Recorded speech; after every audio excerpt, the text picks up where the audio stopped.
Hi guys, so I want to record a video today to talk to you guys about why people stay in abusive relationships.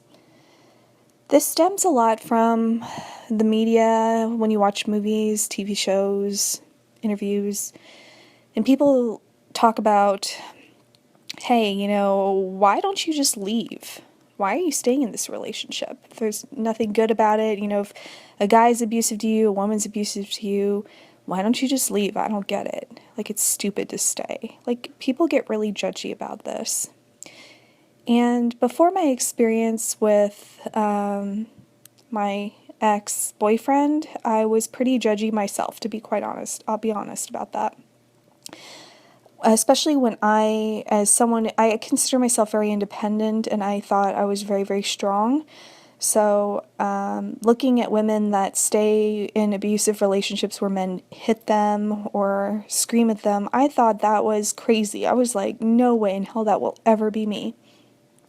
I would leave. I would never let a man treat me like that.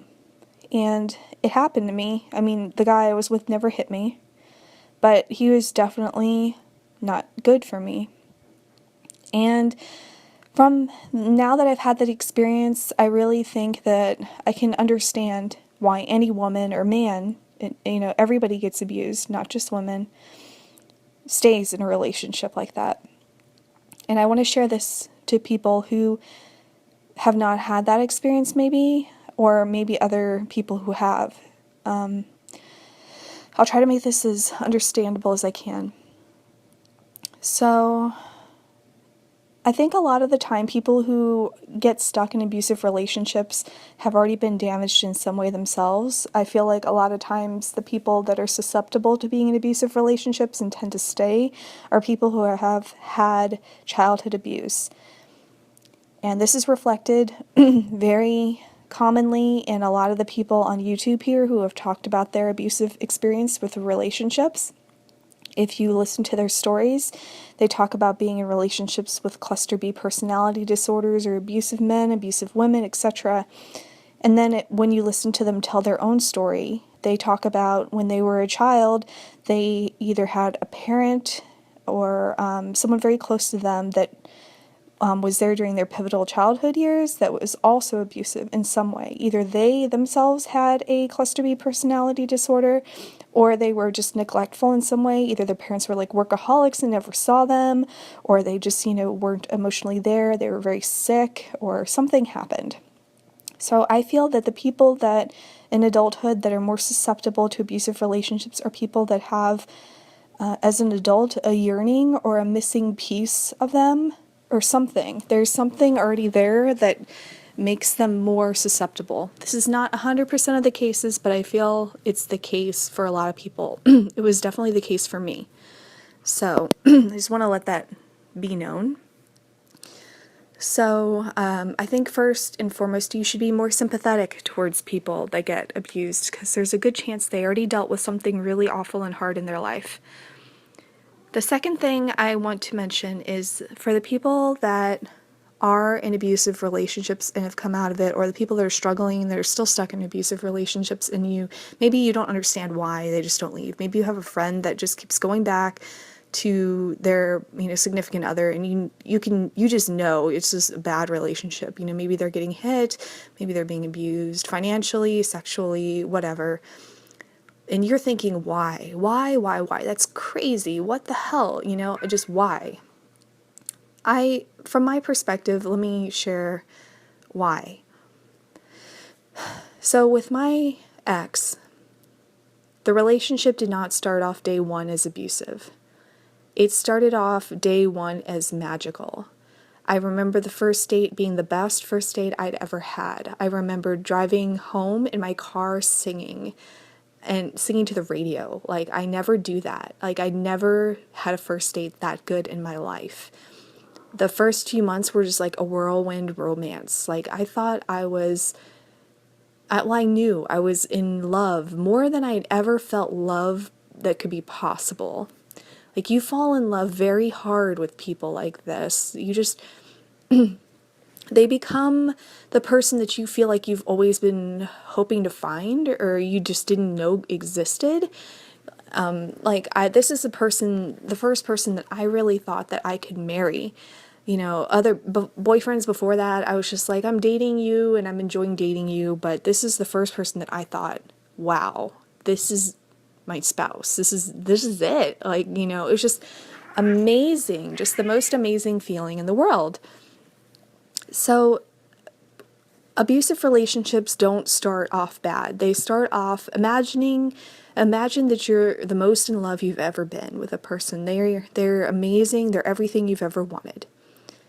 And then slowly you start noticing bad things. Like slowly one day there'll be something bad, something will happen, and then at that point the relationship's 95% good, 5% bad. Still, that's not bad. You mean that's still a great relationship, right? The odds are still really great in your favor that's you want to stay with that relationship. And then over time, slowly more and more things happen. Bad things will start happening. You'll just notice things that you haven't noticed about other people in this person, and you'll start questioning, is this normal? Am I crazy? Is the other person crazy? Maybe I'll start fighting more and more stuff will happen. And at that point, the relationship will be 75% good, because when it's good, it's amazing. It's just as much like magic as it was during the first few months. But when it's bad, it is way worse than you've ever had a bad relationship be. But that's only 25% of the time.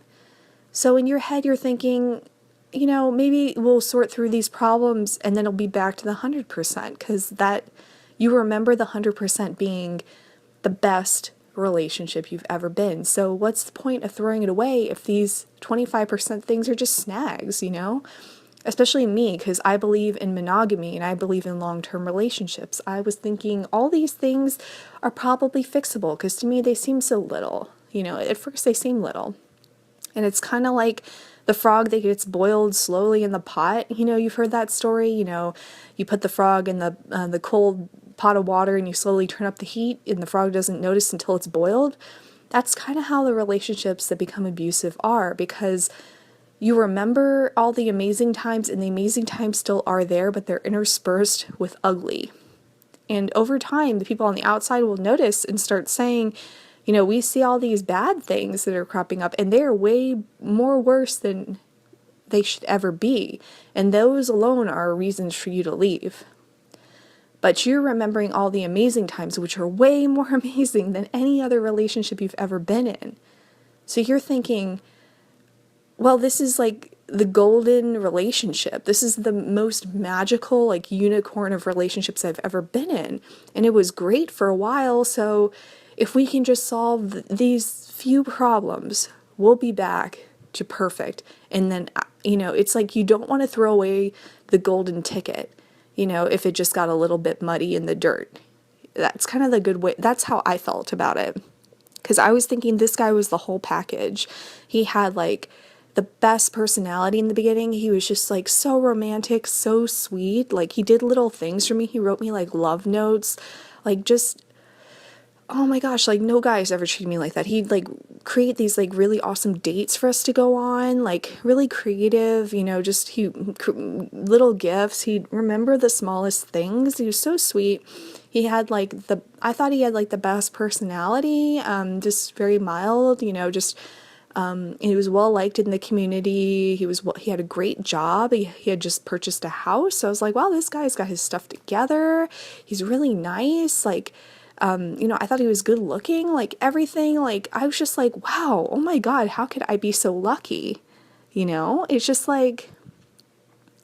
but then over time, the 75-25 eventually morphs into 50-50. And at that point, I started questioning, is this worth it?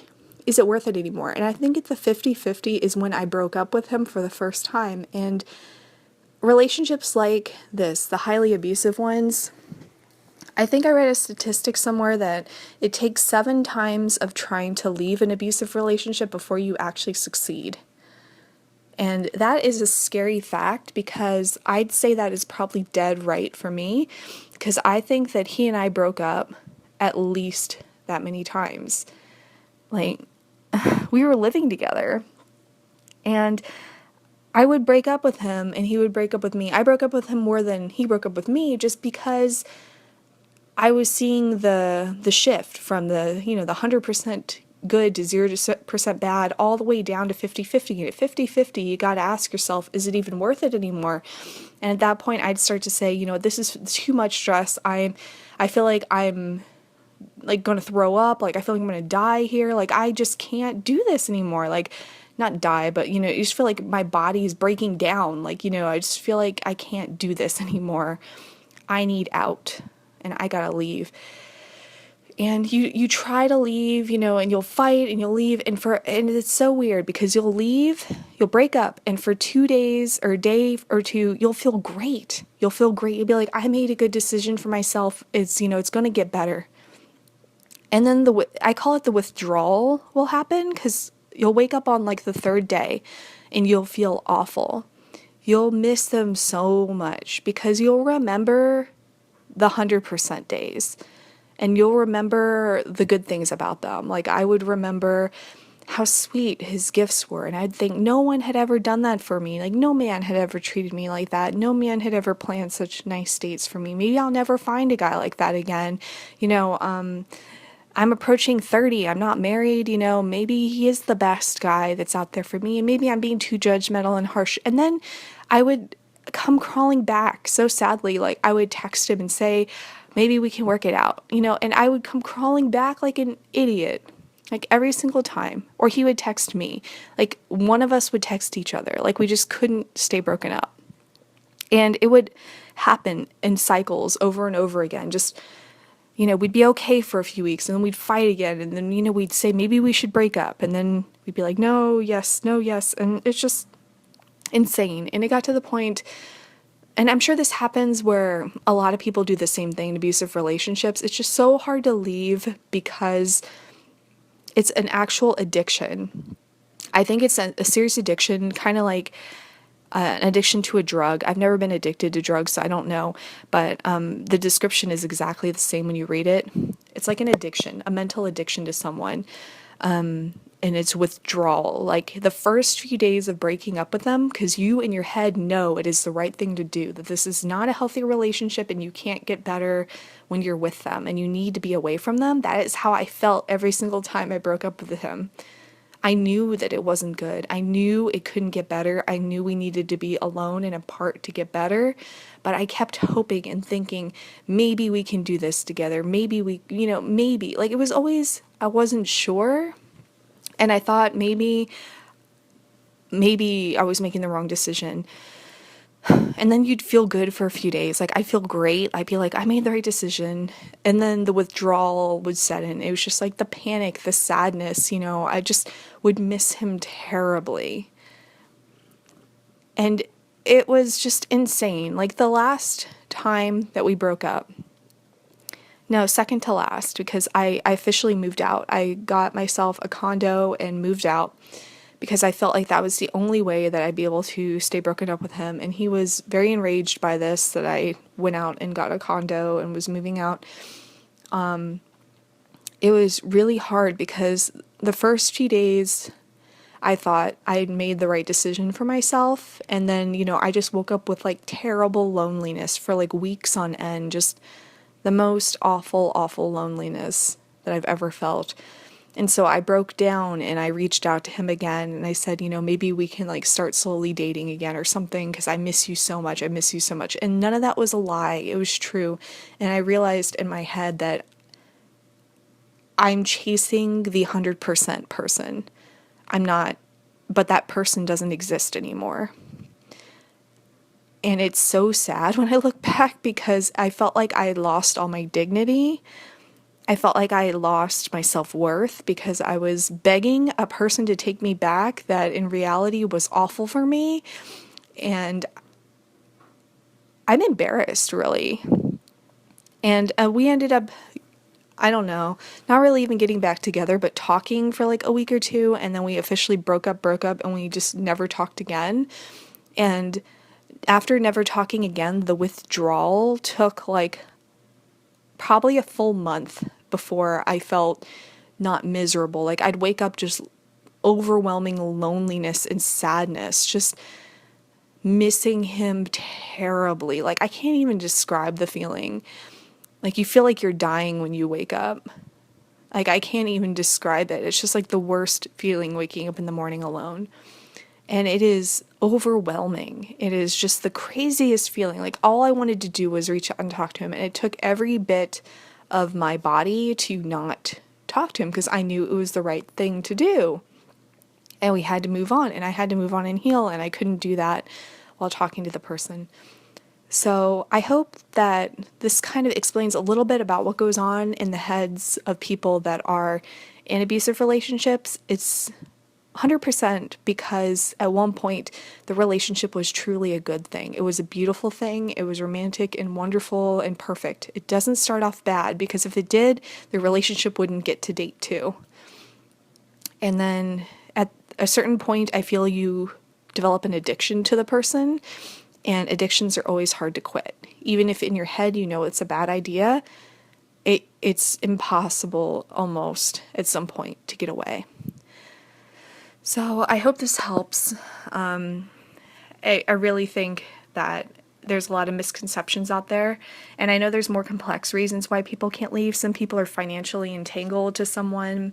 Some people are dependent because of other reasons. I luckily was not financially dependent on my ex. I had my own income and I was able to leave.